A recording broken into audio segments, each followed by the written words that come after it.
A fresh start. Dan huwa l-messaġġ li bih tħabbret riforma d-Direttorat tal-Ħarsien tal-Annimali għas-snin mill-2023 sal-2026. Waqt konferenza tal-aħbarijiet tħabbru 7 pilastri li bihom il-ħidma tal-benesseri tal-annimali se tkompli tissaħħaħ. Din ir-riforma l-ġdida setejn biex jissaħħu r-regolazzjoni u l-infurzar fost l-oħrajn. Ir-riforma tinkludi l-introduzzjoni ta' sistema ċentrali biex tinkiseb u tiġi aċċessata l-informazzjoni kollha relatata mal-ħidma tad-direttorat kif ukoll investimenti infrastrutturali għall-użu tad-direttorat. Tinkludi wkoll titjib u tisħiħ fil-kapital uman fosthom aktar taħriġ fuq l-uffiċjali u r-riżorsi biex jaqdu l-obbligi preżenti kif ukoll dawk addizzjonali fil-futur. Parti oħra mir-riforma se tkun transformazzjoni diġitali fejn se jiżdiedu l-għodod teknoloġiċi kemm internament kif ukoll għall-pubbliku. Barra minn hekk se jsir enfasi fuq l-introduzzjoni ta' proċeduri standard fl-operat tal-uffiċjali fejn se jiġu mnedija numru ta' proċeduri operattivi standard li jassiguraw konsistenza u trasparenza fl-obbligi tal-uffiċjali. Punt ieħor fir-riforma hija t-tisħiħ tal-governanza fih dan id-direttorat fejn se jiġi implementati numru ta' proċessi legali u finanzjarji ġodda. L-aħħar pilastru jiffoka fuq komunikazzjoni diretta u attiva mal-pubbliku u diskussjonijiet mal-attivisti.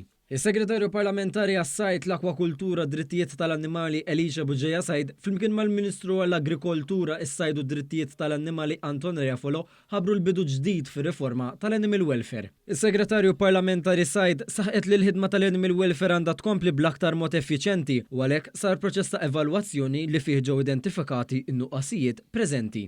Dawn l-aħħar 9 xhur inġabru aktar minn 1500 qattus u 700 kelb u anke tajnihom il-kura meħtieġa permezz tal-veterinari, però fadalx nagħmlu, fadalx nimplementaw. Minaħa tiegħu il-Ministru Anton Refolo saħaq li ħadd mhu perfett iżda hemm ir-rieda, il-volontà u l-viżjoni tal-Gvern biex dan is-settur jimxi l qudiem. Il-Ministru kompla jgħid li huwa importanti li wieħed jirrifletti sabiex ikun possibbli li jitjieb is-servizz u faħħar din ir-riforma li se tkompli tipproteġi lil dawk bla vuċi u ringrazzja lil ħaddiema kollha fih dan l-Animal Welfare. Għamilna l-Animal Welfare Award importanti wkoll.